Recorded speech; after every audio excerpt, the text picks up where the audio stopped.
Matteo Cruz was held by two security guards in the glittering Gala hall of Vale timepieces. Crystal light fell over champagne glasses, evening gowns, and watches worth as much as a house. But no one was looking at the anniversary collection anymore. Every eye turned to the man in the faded coat, the dust on his shoes, and the old pocket watch resting in his calloused hand. Ariana Vale came down the main staircase. The youngest chief executive officer in the history of the company looked at Matteo as if he were a stain dropped onto her father's legacy. "Take him out," she said coldly. Matteo did not resist. He only closed his fingers around the pocket watch and looked at the antique piece displayed inside the glass case at the center of the hall. It was the watch Vale timepieces had just announced as the final keepsake of Edmund Vale. After a few seconds of silence, Matteo spoke very softly. "That is not your father's watch." A laugh broke from the board table. Someone called him a cheap fraud. Someone else told security to throw him out before the press could take a picture. Only Ariana did not laugh, because the moment Matteo said those words, the watch inside the glass case stopped. 11 minutes later, the entire security system of Vale timepieces went down. The lights in the hall went black. The bulletproof glass doors locked by themselves, and from the old watch in Matteo's hand, a distorted voice crackled through the darkness. The voice of Ariana's father, the man who had been dead for 7 years. For the first few seconds after darkness swallowed the Gala hall, no one screamed. Silence came first. Then a glass fell onto the marble floor. The sound of shattering woke the crowd. A woman called her husband's name. An investor struck the glass door with his palm. Reporters raised their phones, and small circles of light shook across frightened faces. At the center of the hall, the display case still stood. Inside it, the commemorative watch of Edmund Vale had stopped. The hour hand sat close to 9. The minute hand rested on 11. 9:11. Ariana stood at the foot of the staircase, her hand going cold inside her silk glove. She had managed corporate crisis. She had faced lawsuits and collapsing markets. But she had never heard her dead father's voice coming from the hand of a poor stranger. The sound was not clear. Static covered it, like an old tape buried under dust. But Ariana recognized it with the memory of a daughter. It was Edmund Vale, the man who once taught her that a real watch did not only keep time, it carried the honesty of the hands that made it. "No one touch it." Silas Vale's voice came from behind her. Ariana turned. Her uncle stood among the phone lights, his black tuxedo almost without a crease. "That is an audio device," Silas said. "A cheap trick. Victor, confiscate the watch." Victor Haynes, the head of security, stepped forward at once. The two guards tightened their grip on Matteo. One of them tried to pull the pocket watch from his hand. Matteo held on. "Do not open it here," he said. He looked straight at Ariana. "Do not let them open it in front of your uncle." Silas gave a soft laugh. "Do you hear him, Ariana? He is still performing. A man with no invitation, no papers, and he claims to hold your father's secret." Ariana did not answer. For the first time that night, she truly looked at Matteo. His coat was worn at the elbows, his hands were rough, but the way he held the watch was strangely careful. Not like a thief, not like a man causing trouble, like someone protecting something more fragile than himself. There is no time. But the Gala Hand it gave her over. no time to think. Celeste Morin, a We board have to member, move hurried now. to It's Ariana's already side. started. "The press is You here. need to The act investors are now. here. If you do This not is not control a this now, request. the merger will die before midnight." Lena You need Hart, to say Ariana's head of exactly communications, leaned close. "I will prepare the statement. A trespasser brought Okay, a I fake device understand. into a private event. We call it a security incident." Ariana looked toward the glass case. The watch still sat frozen at 9:11. Her father had hated dead watches. He said a machine left alone too The long watches learned have how to stay stopped. silent. Check the the system system, immediately. Ariana said. Victor answered quickly. The glass doors are locked under emergency mode. The signal came from the central control panel. Silas pointed at Matteo. "Then Keep what your are we head down, waiting I'll for?" get you out of here. Matteo did not look at him. He looked only at Ariana. We need to leave. "You can The throw watch me is out," false. he said. This is the But the real watch one. in that case did not belong to Edmund Vale. I assure- The way he said her father's name made Ariana stop. Not Mr. Vale. Not Sir Edmund. Edmund Vale. As if he had known him. "Who are you?" Ariana asked. At that moment, the emergency lights came on. Red light poured across the hall, making the watches in the cabinets look like cold eyes.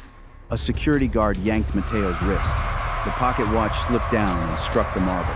Matteo lunged after it. One guard forced him to the floor. Mateo's elbow hit the base of the display case. His skin split open. Blood ran onto the white stone. Ariana took half a step forward, then stopped. Everyone was watching her. The board, the investors, the press, Silas. In that moment, Ariana did not choose the truth. She chose control. "Take him out," she said. Mateo lifted his head. There was no pleading in his eyes, only the exhaustion of a man who had seen power turn away from truth before. Victor bent to pick up the watch. Mateo was faster. As the guards dragged him up, he closed his wounded hand around a tiny piece of metal that had snapped from the edge of the watch cover. Blood hit it. No one noticed. Only Ariana saw his hand tighten. A side door opened. Night air rushed into the back corridor. Before he was pushed past the threshold, Mateo turned and looked at Ariana one last time. "If you truly want to know how your father died," he said, "do not let them open that watch in front of your uncle." The door slammed shut. Silas placed a hand on Ariana's shoulder. "You did the right thing," he said. "Your father would not want his name dragged into a dirty performance." Ariana looked at his hand on her shoulder.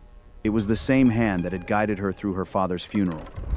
The same hand that had signed the first papers when she took the chief executive officer's chair. But in her mind, she heard the crackling voice from the old watch again. And inside the broken sound, there were 3 words she could not forget. "Do not trust Silas." Ariana turned back to the watch in the glass case. It still stood frozen at 9:11.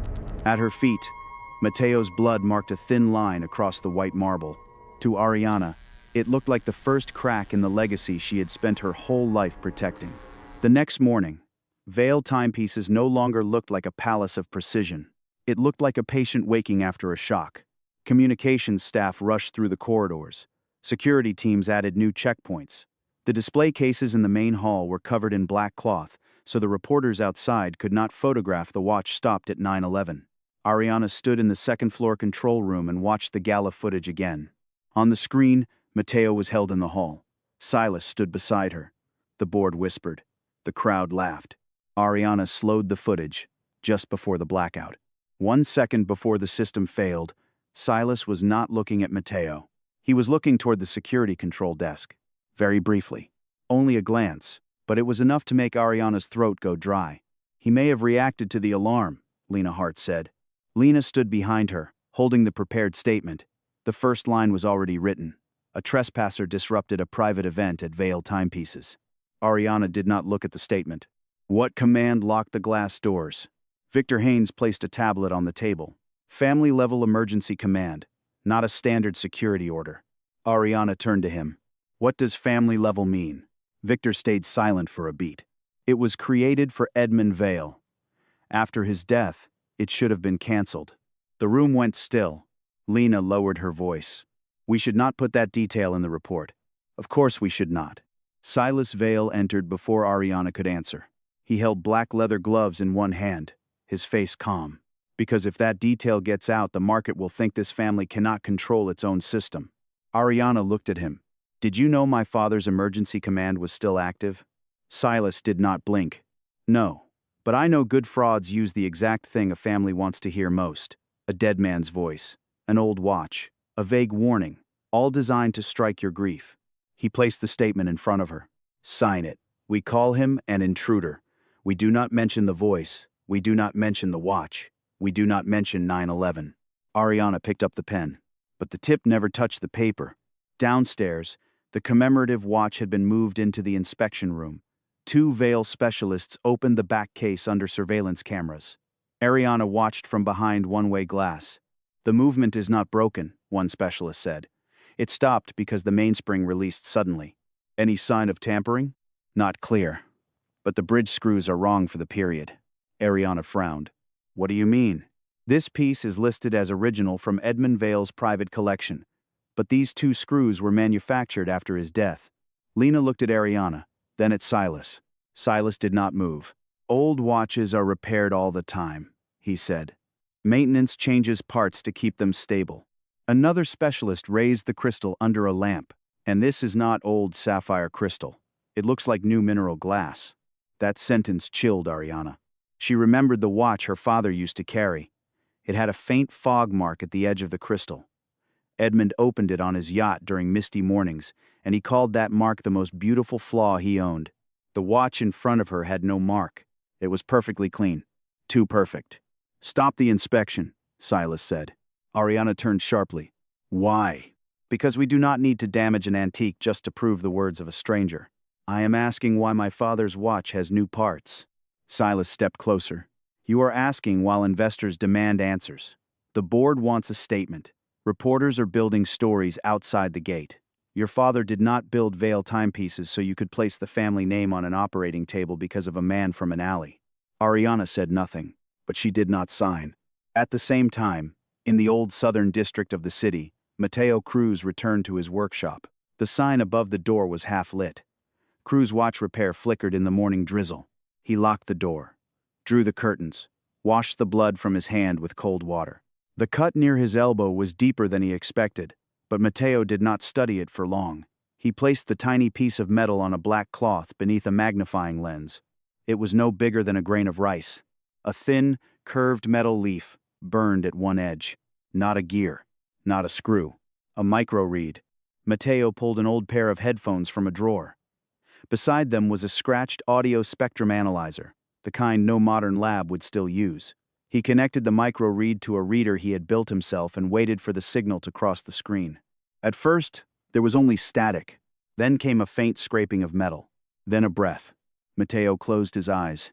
He had heard that breath once before, 7 years ago, in a forensic room as cold as a morgue. Edmund Vale's voice appeared in pieces.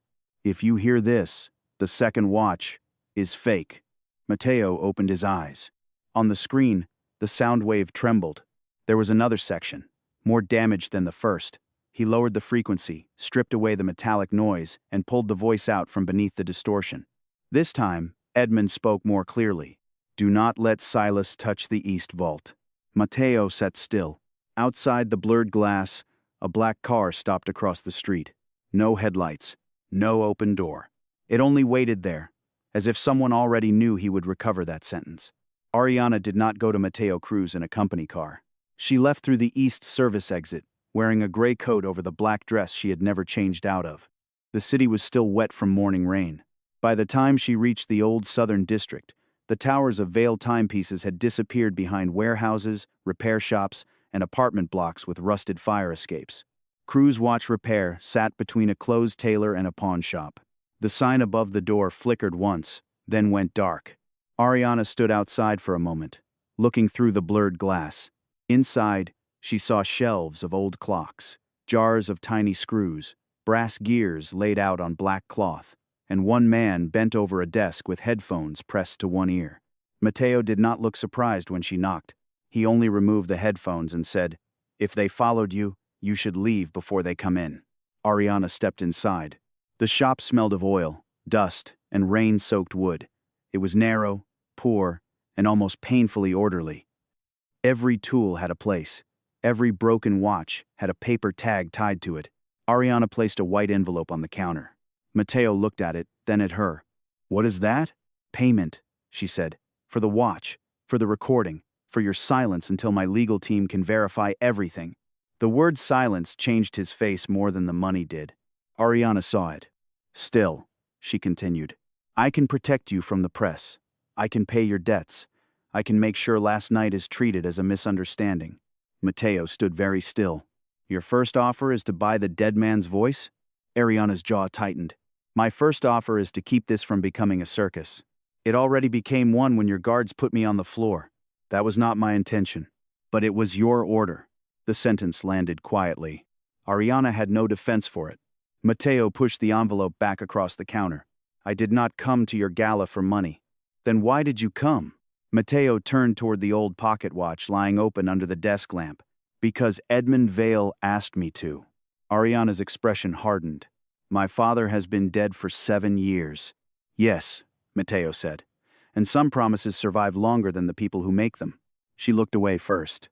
On the desk, beside the pocket watch, the tiny micro-read rested under a magnifying lens. A thin wire connected it to a scratched audio spectrum analyzer. The machine looked ancient compared to the equipment inside Vale's labs. Ariana pointed to it. "That is where the voice came from?" "Part of it." "Part of it?" The watch is not a recorder in the normal sense. It carried a mechanical trigger and a crude memory strip. Someone damaged it. Someone wanted the message broken, not destroyed. Ariana stepped closer despite herself. Matteo took a small brass tool and lifted the micro-read under the lens. See the burn on the edge? She leaned in. A black crescent marked the metal. That came from heat? From a forced discharge.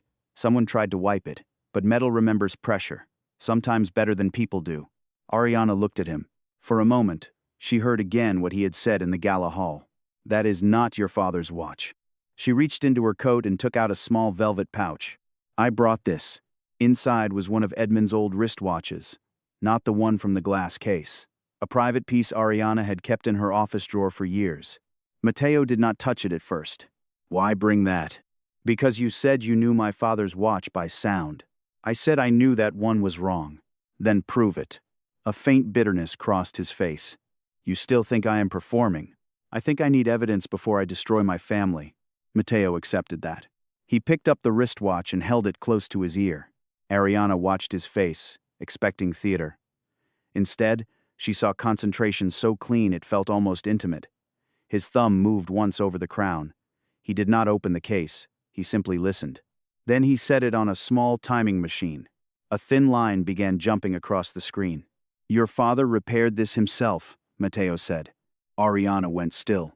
How would you know that? The escapement is slightly uneven, not from damage, from a hand correction. Every 47 beats, it loses half a beat, then catches itself. A factory repair would not leave that. A proud man would. Ariana remembered a summer afternoon on Edmund's yacht. Her father, sitting with a loop over one eye, laughing because a master watchmaker had told him never to repair his own pieces. He had done it anyway. Matteo continued. The watch in the display case did not have that fault. It was too perfect. Ariana's throat tightened. Maybe the fault was repaired. No. A repair would leave a trace. Replaced screws. A pressure mark. A new regulation pattern. That case had the wrong glass, the wrong bridge screws, and no memory in the rhythm. He slid the wristwatch back to her. Your father's hands were not in that watch. For the first time since the Gala, Ariana did not feel anger. She felt fear. Quiet, clean fear. Edmund's voice mentioned the East Vault, Matteo said. Ariana closed the pouch. That vault was sealed after the accident. Why? Silas said there was mold damage. He said my father had stored old leather cases there, and the contamination could spread. Matteo did not laugh, but his silence was almost worse. What? Watch vaults do not get sealed because of mold, unless someone wants people to stop asking what is inside. Ariana looked toward the rain-blurred window. Across the street, the black car still waited. Matteo followed her gaze. You see it too? She nodded. How long has it been there? Since before you walked in. Ariana turned back to him. If I get you into the East Vault, can you find out what my father wanted me to hear? Matteo picked up the headphones again. I can try. That is not an answer. It is the only honest one. She took a breath. What do you need? No lawyers, no board members, no press team. And if we find something ugly, you do not bury it to save your merger. Ariana's eyes sharpened. You do not know what that merger means. I know what buried evidence means. The room went silent. Then the black car outside started its engine. Matteo closed the pocket watch and slipped it into his coat. Ariana did not reach for the envelope. This time, she left it on the counter, unopened. And for the first time, Matteo did not push it back. Not because he wanted the money, because both of them understood the offer had failed. Something else had begun. Matteo did not speak for several minutes after the black car left. He stood by the window, watching the empty street. Ariana watched him from the counter. The envelope of money still lay between them, untouched. You expected someone, she said. I expected someone to be afraid. Of you? Matteo turned from the window. Of what your father left behind. He went to the back room and returned with a roll of clean gauze. He wrapped his elbow with one hand. Ariana noticed he did not wince until the bandage touched the deepest part of the cut. You need a doctor, she said. I have had enough rooms with white lights. It was not a joke. Ariana's eyes moved around the shop again. Behind a row of wall clocks, one frame had been turned face down on a shelf. She reached for it. Matteo saw her hand move. Do not. She stopped. For a moment, the only sound was the rain tapping the old window. Then Mateo crossed the room, picked up the frame himself and placed it on the counter. It was a certificate, Forensic Audio Analysis Division. Mateo Cruz. Ariana read the name twice. Beside the certificate was an old identification card, cracked down the middle. In the photo, Mateo was younger, cleaner. His eyes had not yet learned to expect betrayal. "You are not a watch repairman," Ariana said. "I am a watch repairman. You know what I mean." Mateo opened a drawer and pulled out a folded newspaper clipping. He placed it beside the certificate. The headline was brutal. "Expert accused of fabricating audio evidence in Vale crash." Ariana felt the room tighten around her. Mateo watched her read it. "There it is," he said. "The part your uncle will want you to remember. Is it true?" The question came out before she could soften it. Mateo did not look offended. That was worse. He looked used to it. "Part of it." Ariana looked up. "Which part?" "The money entered my account. The evidence disappeared. The report was changed under my name." "And the false analysis?" "I refused to sign it." He sat at the desk and turned the audio machine toward her. "Your father's car had a dashboard recorder. The official report said the sound before the crash was too damaged to read." That was a lie. He clicked a file. A harsh screech filled the shop. Metal, rain, a horn somewhere far away. Then, a sharp mechanical cough. Ariana flinched. Mateo stopped the file. "That is a brake line failing from where? Uneven, dirty. It dies in pieces." He clicked another file. This sound was shorter, cleaner, almost surgical. A hiss, then a sudden hollow snap. "That is not wear," he said. "That is pressure released through a valve that should not have been touched." Ariana stared at the machine. "You heard that in my father's recording?" "I heard enough to know he was not alone in the car when the failure began." The sentence struck her harder than the sound. "Someone was with him?" A second voice. Low, close to the recorder. "I isolated it before the original drive vanished." "Whose voice?" Mateo looked at the old pocket watch on the desk. "I was not given enough time to prove it." Ariana understood the answer he refused to say. Silas. But the name stayed between them, unspoken. "What happened after you refused to sign?" she asked. Mateo leaned back. His face went flat, as if he had locked a door inside himself. "My supervisor told me the family wanted peace. The company wanted closure. The police wanted a clean accident. I told him sound does not care what powerful people want." He touched the cracked identification card. "The next morning, the evidence drive was gone. By noon, there was a deposit in my bank account. By evening, reporters were outside my apartment." "How much?" $25,000. Ariana swallowed. "That was enough to destroy you?" "It was enough to make honest people doubt me. That is usually all a lie needs." She had no answer. Mateo reached under the desk and pulled out a small sealed bag. Inside was a thin strip of dark plastic, no longer than a fingernail. "This is not from the police file," he said. "This came later." "From where?" "From Edmund." Ariana's breath caught. Mateo did not look at her while he spoke. 3 nights after the crash, I was called to a private recovery room. No name on the door, no nurses unless a bell rang. Edmund Vale was alive, but barely. Ariana gripped the edge of the counter. "No one told me that. They were not trying to tell you anything." Mateo picked up the pocket watch. "He knew I had been blamed. He knew the recording was gone. He put this watch in my hand and told me there was a second path for the truth." Ariana's voice dropped. "What did he say?" Mateo opened the watch. The old hinge gave a tired click. He said, "If one day my daughter no longer knows whom to trust, give this to her, and if she hates you for it, let her. She has been trained to protect the house before she protects herself." Ariana looked away, but not fast enough. Mateo saw the pain cross her face. "He said one more thing," Mateo added. "What?" "When the watch stops, she will need the truth more than she needs a legacy." The rain outside thinned into mist. Ariana stood in the poor little shop, surrounded by broken clocks, and felt the shape of her life change. For 7 years, she had believed her father died and left her a company. Now, she was beginning to understand.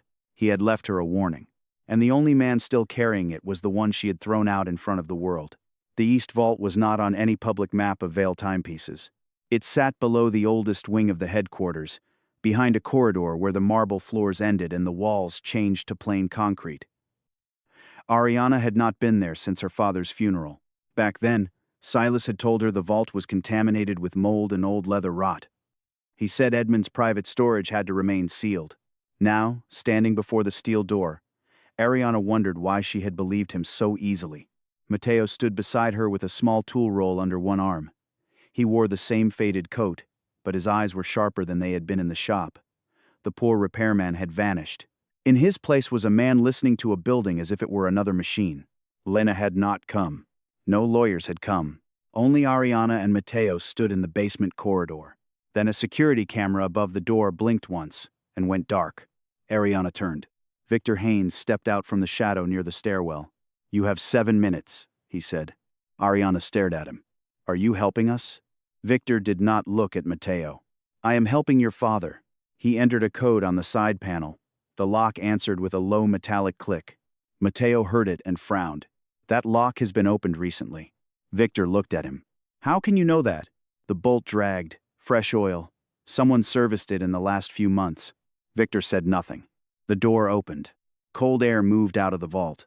Inside were rows of watch cases, transport crates, sealed cabinets, and shelves labeled with storage codes.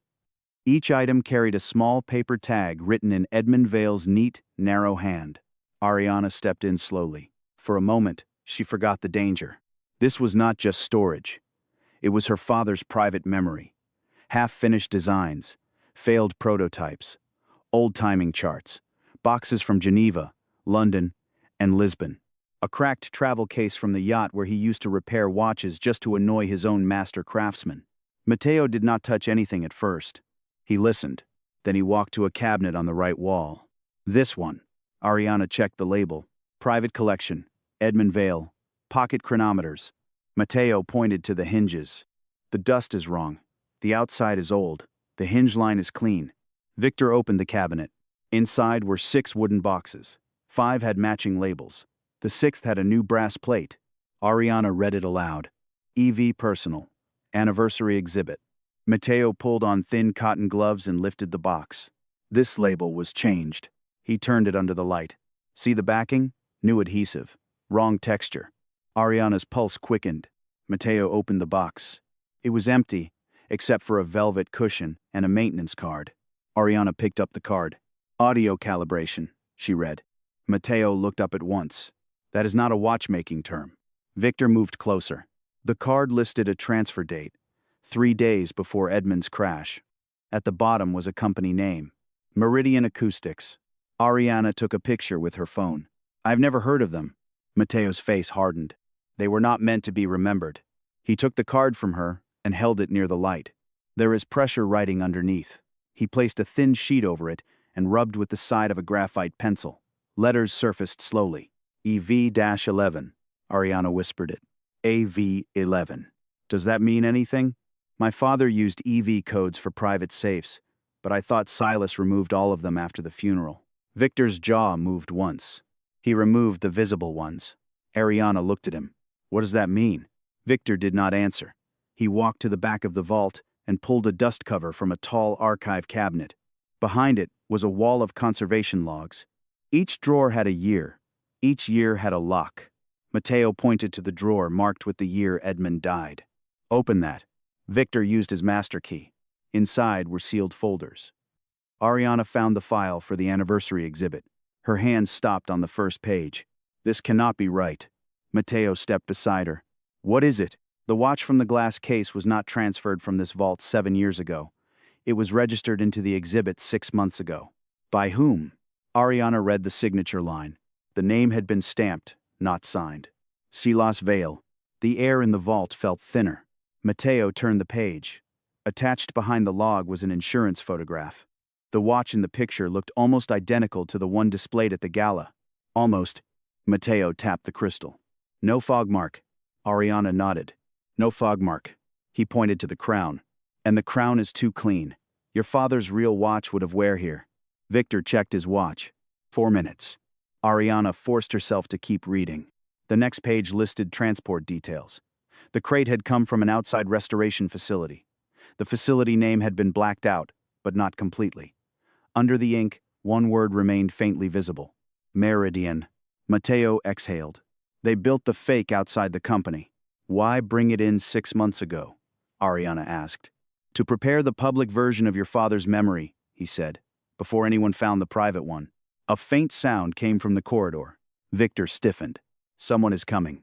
Mateo closed the folder, but Ariana stopped him. There is another page. She pulled it free. It was not part of the official log. It was a small strip of old paper, caught in the spine of the folder. On it, Edmund had written only one line. If Ariana asks for the truth, give her the broken wheel. Below the sentence was a tiny sketch. A wheel with one tooth marked. Mateo stared at it. The 47-beat fault. Before Ariana could ask, footsteps echoed outside the vault. Victor moved to the door. You both leave through the service passage. Now. Ariana gripped the paper. What about you? Victor looked at the open logs, then at the camera he had killed. I was never here. Mateo took one last look at the empty box. No, he said quietly. You were. And sooner or later, that will matter. The three of them heard the outer lock engage.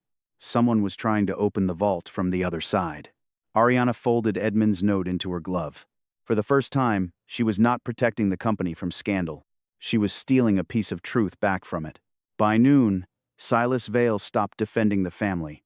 He began controlling the story. The first statement did not mention Edmund's voice. It did not mention the East Vault. It did not mention the emergency command that should have died with him. It mentioned Mateo. An unauthorized repairman entered a private corporate event. He carried an altered object. He disrupted a commemorative ceremony. Vale Timepieces was cooperating with security advisors. The words were clean. That made them more dangerous. Inside the company, Silas spoke with the softness of a grieving uncle. Miss Vale is under enormous emotional pressure, he told the board. Ariana heard her father's voice, or what she believed was his voice. I understand why it shook her. No one missed the meaning beneath the kindness. He was not calling her weak. Not directly. He was making everyone afraid that she might be. Then he turned to Mateo. A global house cannot be led into chaos by a watch repairman from a back alley. Celeste Morin looked down at the table. Another board member asked if Mateo had a criminal file. Silas did not answer at once. He let the question hang, as if he hated what came next. Then he opened a folder. Ariana sat at the far end of the room, reading every face. The first page was a newspaper clipping. The second was a bank record. The third was an old professional complaint. Mateo Cruz, former forensic audio consultant, accused of manipulating evidence in the Edmund Vale crash. Ariana felt the words land around the table like stones. This is not a stranger, Silas said. This is a man who has been circling this family for 7 years. Lena leaned toward Ariana and whispered, Do not react. Not yet. But Ariana was already reacting inside. Because the folder was too complete. Too ready. Silas had not found it overnight. He had been keeping it. Across town, Mateo learned about the statement from a customer who came to collect a repaired wristwatch. The old man did not meet his eyes. My daughter said I should not leave anything valuable here anymore. Mateo wrapped the watch in paper and handed it back. No charge. The man hesitated, ashamed, then left with the watch pressed to his chest. After him came a message from a private collector canceling 3 repairs. Then another. Then a supplier froze his parts account. By late afternoon, a letter slid under the workshop door. The building lease would be reviewed at the end of the month. Mateo read the letter twice. At the bottom, the management company name had changed. Meridian Property Holdings. He stood still for a long time. Meridian. The same name hidden in the East Vault. The attack was not only public now. It had reached his door. That evening, Ariana came back to the shop. This time, she did not bring money. She brought copies of Silas's file. Mateo saw the folder in her hand and understood before she spoke. You want to ask if it is true? I want to ask what part of it is true. He gave a small nod, as if she had at least chosen the better question. The money entered my account. The complaint was filed. My license was suspended. And the evidence manipulation? No. Ariana opened the bank record. $25,000. Yes. From an account under a shell company. Yes. Linked to an audio firm that no longer exists. Mateo looked up. You found Meridian. We found the name in the vault. Not enough to prove anything. Enough to make your uncle nervous. Ariana stepped deeper into the shop. Why did you never fight harder? Mateo's face changed. It was the first time she saw anger without heat. I did fight. I filed appeals. I sent letters. I gave interviews. No one aired. I asked honest men to stand beside me, and they all discovered families, mortgages, and reputations they could not risk. He touched the edge of the workbench. Truth does not lose only when people lie. Sometimes, it loses when decent people decide they cannot afford it. Ariana looked down. She knew he was not only talking about them. Her phone rang. Lena sta. Ariana answered. For a few seconds, she said nothing. Then, her eyes lifted to Matteo. What is it? He asked. Lena's voice shook through the speaker. Ariana, Silas has an audio file. Matteo went very still. Lena continued. It sounds like Matteo. He says if you believe the watch, they can get money from you. The board has it. The press may have it by morning. Ariana did not breathe for a moment. Matteo closed his eyes, not in guilt, in recognition. They used my voice, he said. Ariana lowered the phone. How? Old interviews, court recordings, anything they could cut. Silence settled over the shop. Then Matteo walked to the audio analyzer and switched it on. If they made it fast, he said. They made mistakes. Ariana watched the screen light up. For the first time, she did not ask whether she could trust him. She only asked, What do you need? Matteo put on the headphones. The original file, not a copy, not a phone recording. The file Silas gave the board. Ariana looked toward the dark window. If I take that, he will know I chose a side. Matteo did not turn around. No, he said. He will know you stopped hiding in the middle.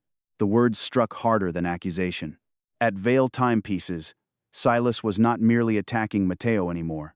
He was building a cage around Ariana, and every bar of it was made from the same thing, her fear of losing the name Vale. Ariana returned to Vale Timepieces before sunrise. The building was quiet, but not asleep. Screens glowed behind glass walls.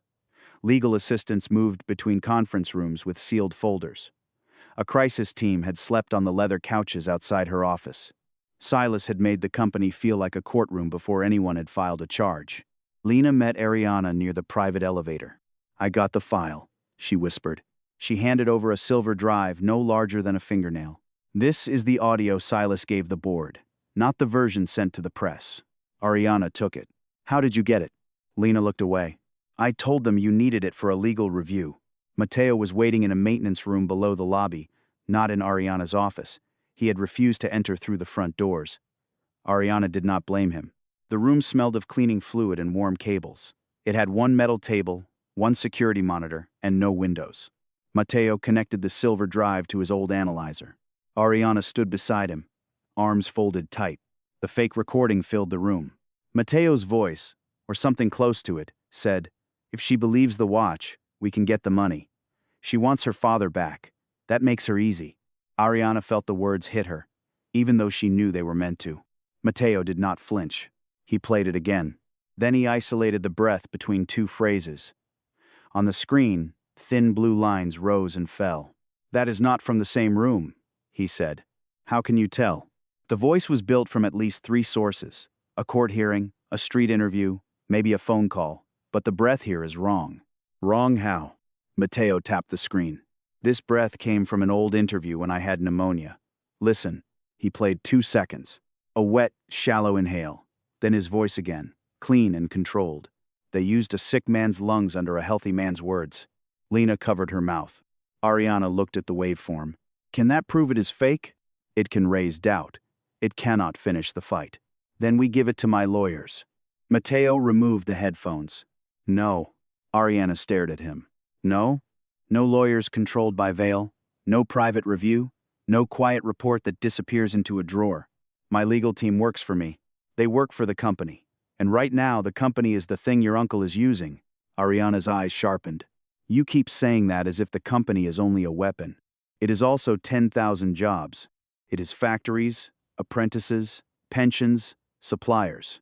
If this goes public without control, people who did nothing wrong will pay for it. Matteo stood.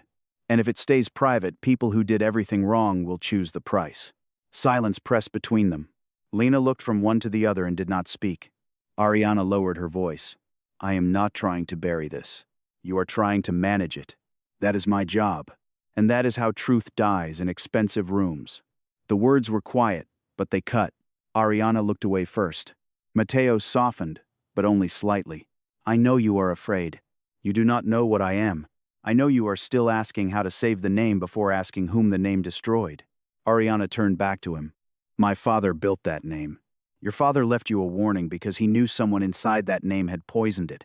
For a moment, the only sound came from the monitor fan. Then Ariana took the silver drive from the table. What do you want me to do? Walk into the press room and accuse my uncle of murder with a damaged watch and a waveform? No. I want the raw access logs from the Gala. I want the backup from the central control panel. I want to know who used Edmund's emergency command. That system is restricted. You are the chief executive officer. Not for long. If Silas convinces the board I am unstable. Matteo looked at her. Then stop acting like someone waiting for permission. Ariana's face hardened. It was not anger this time. It was recognition. She picked up her phone and called Victor. I need the basement backup server, she said. Victor was silent on the other end. Then he answered, That will trigger an audit. Good. Ariana, once I pull that server, Silas will know. Then let him know. She ended the call. Lena looked terrified. The board will say you crossed a line. Ariana slid the silver drive into her coat pocket. Maybe I should have crossed one 7 years ago. Matteo watched her closely. This was not trust yet, not forgiveness. But something had shifted. Ariana was no longer asking him to fit the truth inside the company's walls. She was beginning to understand that some walls had been built to keep the truth out.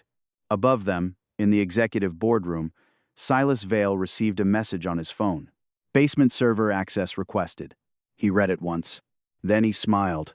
Finally, he said to the empty room, Now she chooses badly in public. The backup server request was approved for less than 3 minutes. Then it was frozen. Victor called Ariana from a stairwell, his voice low and tight. Someone locked me out. Silas? No name on the command, but the override came from the executive floor. Ariana closed her eyes. The server was supposed to give them the raw access log from the night of the Gala. Without it, they had only fragments.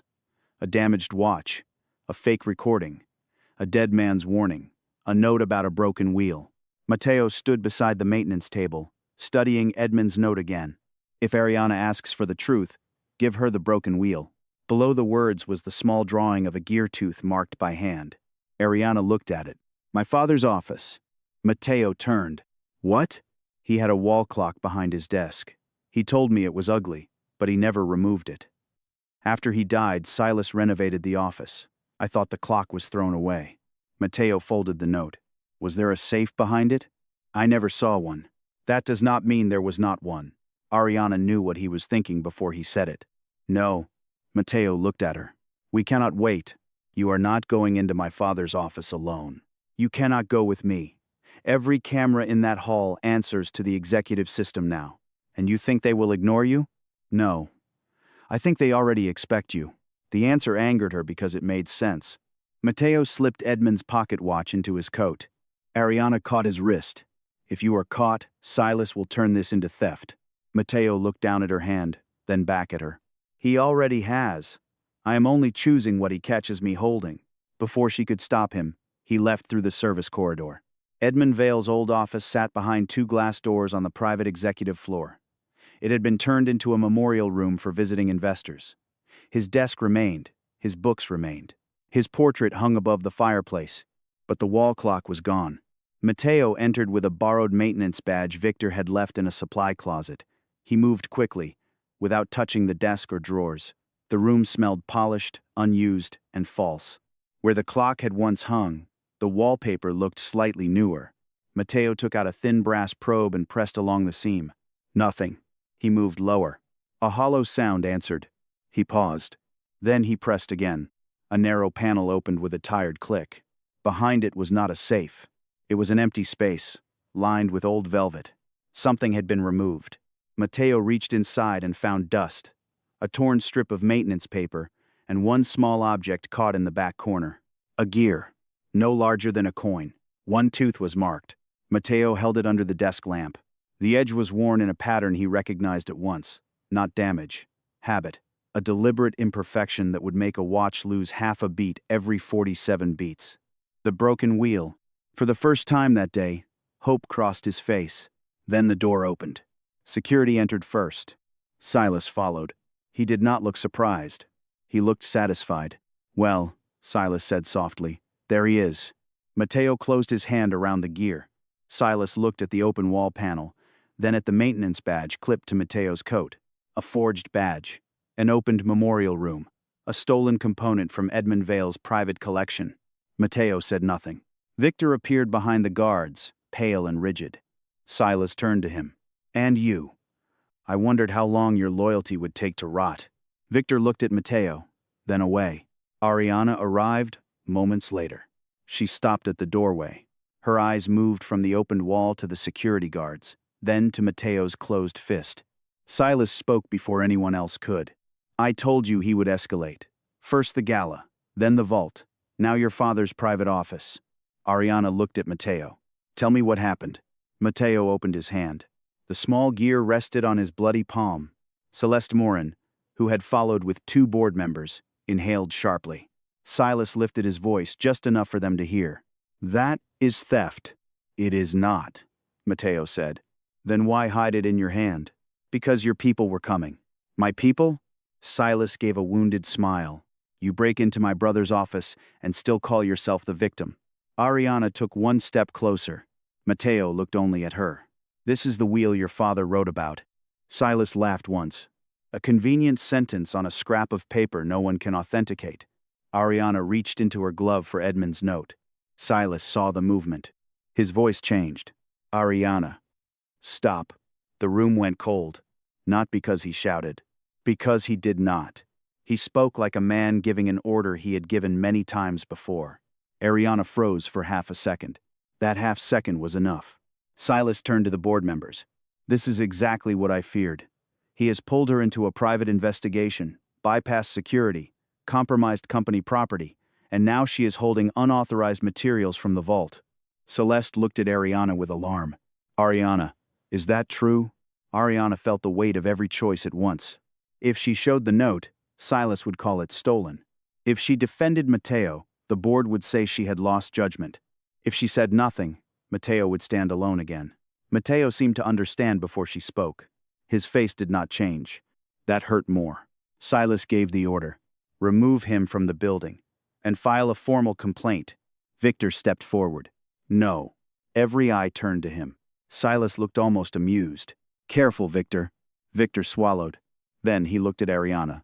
"I let him in." The room erupted in whispers. Silas smiled wider. "Then you will both answer for it." Ariana finally found her voice. "Wait." But the guards were already moving. They took Matteo by the arms. This time, he did not fight.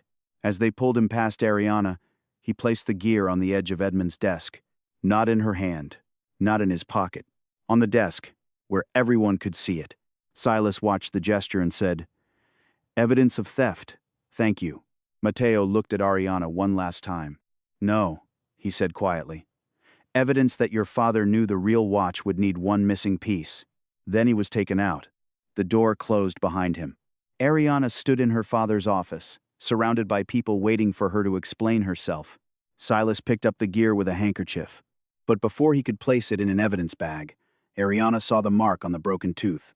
A tiny engraved line. Not random. Not decorative. 47. The same rhythm Matteo had described. The same flaw her father had left in his own watches. And in that instant, Ariana understood the cruelest part of Silas's trap. Matteo had not been stealing from Edmund. He had been trying to return the last missing piece of him.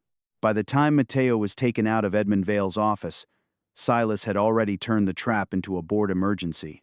The meeting was called for 6 in the evening. Not tomorrow. Not after legal review. That night, Ariana received the notice while still standing beside her father's desk. The subject line was clean and bloodless. Temporary Executive Authority Review. Below it were 3 attachments. Security video of Matteo entering Edmund's office. The old misconduct file from the crash investigation. The false recording of Matteo talking about money. Silas had arranged the evidence like a watchmaker arranging gears. Each piece clicked into the next. Matteo looked like a criminal. Ariana looked compromised. Victor looked disloyal. And Silas looked like the only adult in the room. At 5:45, the boardroom was already full. Celeste Morin sat with both hands folded, Two outside advisors joined by screen. Lena stood near the wall, pale and silent. Victor was not allowed inside. His access badge had been suspended. Silas stood at the head of the table. That was Ariana's place. He did not apologize for taking it. "My niece has endured an emotional assault," he began. "A man connected to my brother's death has exploited her grief, entered restricted areas, and manipulated company personnel." Ariana sat very still. On the screen behind Silas, the first video played. Matteo entered the memorial office. Matteo opened the wall panel. Matteo removed the gear. The footage had no sound. Without sound, there was no warning, no context, no note from Edmund, no reason. Only a poor man taking something from a dead billionaire's room. Silas let the silence work. Then he played the false audio. Matteo's stolen voice filled the boardroom. "If she believes the watch, we can get the money." Celeste closed her eyes. Ariana felt the room slipping away from her. Silas did not raise his voice. That was what made him dangerous. "I move that Ariana Vale step back from active executive authority for 30 days, he said. "For her protection, for the company's protection, and for the protection of Edmund's legacy." One of the outside advisors asked, "And Matteo Cruz?" "A formal criminal complaint has already been prepared." Ariana looked up. "You prepared it before this meeting?" Silas turned to her with sadness on his face. "I prepared for the possibility that you would be unable to." The words were gentle. The insult was not. Lena finally moved. "Ariana," she whispered, "there may be another way." Silas glanced at her. Lena swallowed but continued. "If Ariana agrees to step back temporarily, the board may avoid filing immediately. Matteo could be released pending review. The press statement could say the matter was internal." Ariana stared at her. "You want me to trade my silence for his freedom? I want to keep everyone alive long enough to fight tomorrow," Lena said. For a moment, Ariana almost believed that was wisdom. The company would survive. The merger might survive. Matteo would not be arrested that night. Silas would win only temporarily. Then she looked at the screen. The frozen image showed Matteo in her father's office, his hand closed around the small gear. She remembered his words. "I am only choosing what he catches me holding." Ariana stood. Silas watched her carefully. "I need 10 minutes, she said. "You have 5, Silas replied. Ariana left before anyone could stop her. The holding room was 2 floors below the lobby. It was not a jail cell, but it had a locked door and no windows. Matteo sat at a metal table with one wrist bandaged and the other resting beside Edmund's pocket watch. Ariana entered alone. Matteo did not look surprised. "Did they vote already?" he asked. "Not yet. They will." "I know." That answer made him look at her. Ariana placed the small gear on the table. She had taken it back from evidence before Silas could bag it. "I saw the mark," she said. 47. Matteo's face changed by a fraction. "You believe it now? I should have believed you earlier." He said nothing. Ariana forced herself to continue. "I am sorry for the gala. I am sorry for the office. And I am sorry that every time you brought me a piece of truth, I asked whether it was convenient enough to use." The words did not fix anything. But they were not meant to. Matteo looked down at the gear. What did Silas offer? A quiet step down. No immediate charge against you. A statement saying I am taking time to grieve. "And you came here to ask if you should take it?" "No." Ariana opened her hand. In her palm was Edmund's note. "If Ariana asks for the truth, give her the broken wheel. I came to ask how we make them hear him, before Silas removes everything." Matteo studied her for a long moment. Then he picked up the gear. "The wheel is not only a missing part," he said. "It is a timing key." "A key to what?" "The watch was damaged because it could not play the message correctly without this wheel. That is why the voice broke apart. With it, the watch may run in Edmund's original rhythm." Ariana leaned closer. "And if it runs? It may trigger the full strip." "The whole message?" "Maybe." She almost smiled at the word. "You hate promising anything." "I hate lying more." The door opened. Victor stepped in quickly, without his jacket. His tie was loose. He looked like a man who had just burned the last bridge behind him. "I got the basement server," he said. Ariana turned. "How?" "I did not pull it through the company network. I removed the physical backup drive." Matteo stood. Victor placed a black case on the table. "The Gala access logs are here. So are the raw emergency commands." Ariana touched the case. "Did Silas see you?" "Not yet." Matteo opened it. Inside was a compact drive sealed in an antistatic sleeve. Victor pointed to the label. The command that locked the Gala doors was not entered by an outside hacker. It used Edmund Vale's family emergency key. Ariana's voice dropped. That key should not exist. It does not exist in the active system, Victor said. It exists in an archived override. Someone copied it years ago and kept using it. Matteo looked at Ariana. For 7 years? Victor nodded. At least. Ariana felt the room tilt. Her father's dead access had been walking through the company like a ghost. Not because Edmund haunted Vale timepieces. Because someone had stolen his name and kept it alive as a weapon. Above them, Lena called. Ariana answered. Her voice came through in a whisper. Silas is calling the vote. Ariana looked at Matteo. The boardroom waited above. Silas had the video, the old file, the false voice. But Ariana now had the gear, the note, the backup drive, and the one man who could make a dead watch speak clearly. She closed her fingers around the pocket watch. Then we stop asking for permission, she said. Matteo put on his coat. Victor opened the door. And together, they walked toward the room where Silas had already begun taking her company away. When Ariana returned to the boardroom, the vote had already begun. Silas stood at the head of the table, one hand resting beside the remote control. On the screen behind him, Matteo's frozen image still filled the wall. A poor man in a dead billionaire's office. A stolen gear in his hand. A perfect lie. Paused at its strongest frame. Celeste Morin looked at Ariana with tired disappointment. We waited as long as we could. No, Ariana said. You waited as long as Silas wanted you to. Silas Sihid. Ariana, please do not make this worse. Matteo entered behind her. The room changed at once. 2 board members stood. An outside advisor demanded security. Lena moved to the door and locked it from the inside. Silas looked at her. Miss Hart. Lena's hand stayed on the lock. I work for the truth now. Victor came in last, carrying the black backup case. Silas's calm face changed for the first time. Only slightly, but Ariana saw it. She walked to her seat, the one Silas had taken, and stood behind it. This meeting is no longer about whether I am fit to lead, she said. It is about whether this board has been asked to protect a murderer. The room erupted. Silas raised his hand. That is enough. No, Ariana said. For 7 years that was enough. Tonight, it is not. Matteo placed the old pocket watch on the table. Beside it, he placed the small gear. The marked tooth caught the light. Silas looked at it as if it were an insect. A stolen part, he said. A missing part, Matteo corrected. Silas turned to the board.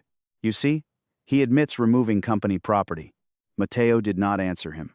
He connected the pocket watch to the analyzer.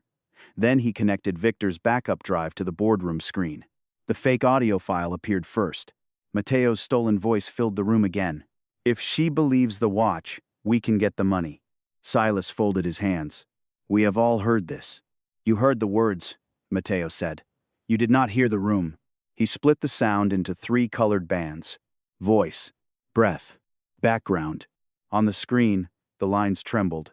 This voice was built from old recordings of me. The breath under this phrase came from a medical interview, when I had pneumonia. He played 2 seconds. A wet inhale. Then the same phrase again. They used sick lungs under clean words. One board member leaned forward. Matteo isolated the background. A faint ticking appeared. Not the rhythm of his workshop. Not the rhythm of the gala. A clean, expensive tick. Matteo looked at Silas. This is the clock in your private conference room. Silas laughed once. That is absurd. Victor stepped forward. No, it is not. He opened another file from the backup drive. A security maintenance log appeared on the screen. Private conference room. Audio calibration test. 2 weeks before the gala. Authorized by Silas Vale. The boardroom went silent. Silas's eyes moved from Victor to Ariana. You have no idea what you are doing. Ariana lifted Edmund's note. I think I finally do. She placed the note under the document camera. If Ariana asks for the truth, give her the broken wheel. Matteo picked up the gear with tweezers and set it into the open pocket watch. For a moment, nothing happened. The room held its breath. Then, the watch began to tick. Not smoothly. Not perfectly. Every 47 beats, it lost half a beat. Then caught itself. Ariana closed her eyes. She knew that rhythm. It was her father's hand inside the machine. Matteo adjusted the analyzer. The watch could not play the full strip without this wheel, he said. The damaged message was not random. It was incomplete. The second hand reached 9:11. The micro-read clicked. Static spilled into the speakers. Silas stepped forward. "Stop this." No one moved. The static thinned. A breath came through. Then, Edmund Vale's voice filled the boardroom. Weak, broken, but unmistakable. "Ariana, if you hear this, then Silas has already changed the story." Ariana gripped the back of her chair. Edmund continued. "He wanted my voting rights. He wanted the European merger. He said you were too young to hold the company. I refused." Silas's face drained of color. The voice cracked, then returned. The brake valve was touched. I heard him tell the driver not to stop. Matteo Cruz heard the second voice. "That is why they will destroy him." Matteo looked down. For the first time, the room looked at him differently, not as an intruder, as a witness who had survived, being buried. Edmund's voice weakened. "There is no safe called EV11. EV11 is his file. It is in the boardroom wall, behind the first founder's portrait. He hid his crimes where everyone praised the family. Everyone turned. Behind Silas hung the portrait of the first Vale founder. Ariana looked at Victor. Victor moved at once. Silas blocked him. "That wall is protected historical property." Ariana stepped between them. "So was my father." Victor removed the portrait. Behind it was a narrow steel panel. Matteo entered the code from Edmund's note. AV11. The panel opened. Inside were folders, a small drive, and a stack of transfer documents. Lena took the first folder and read aloud. Meridian Acoustics, private contract, audio reconstruction and suppression. Celeste took the second. Payment routing, $25,000. Recipient account, Matteo Cruz. Origin account, controlled by Meridian. Matteo did not move, but his hand tightened on the edge of the table. The third folder was worse. Emergency Access Archive. Copy of Edmund Vale family command key. Authorized transfer. Silas Vale. Ariana turned to her uncle. "You kept my father's access alive." Silas's mask finally broke. "I kept this company alive." "No," Ariana said. "You used his name after you killed him." Silas slammed his hand on the table. He was going to ruin everything. He wanted to slow the merger, audit the old accounts, hand apprentices seats on the foundation board. He was turning Vale into a charity wrapped in gold. Matteo spoke quietly. "So, you made him a memorial before he was even dead?" The sentence hit the room harder than shouting. Silas looked toward the door. Lena opened it. Two corporate investigators stood outside, with police behind them. Silas looked at Ariana once more. "You will destroy the name." Ariana looked at the pocket watch, still ticking with its wounded rhythm. "No," she said. "I am giving it back its truth." As Silas was led out, no one clapped. No one spoke. The silence was not empty this time. It was the silence of people finally understanding the sound they had ignored. Ariana turned to Matteo in front of the whole board. "I was wrong," she said. "Not privately, not quietly. I was wrong in front of everyone who watched me doubt you." Matteo did not smile, but he nodded once. On the table between them, Edmund Vale's watch kept ticking. Broken, imperfect, alive.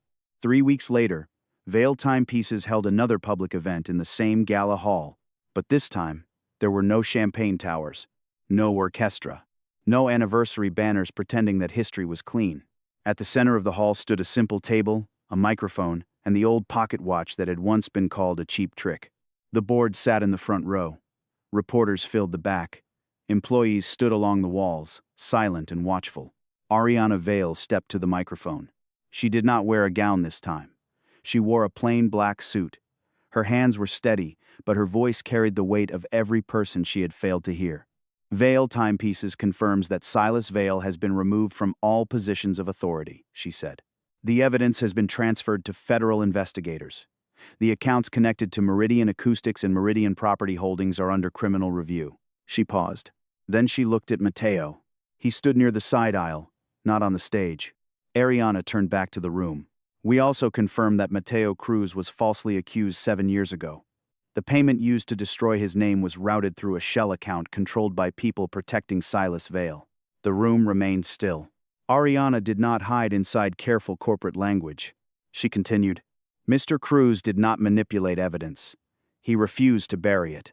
He did not steal from my father. He protected what my father could not protect himself.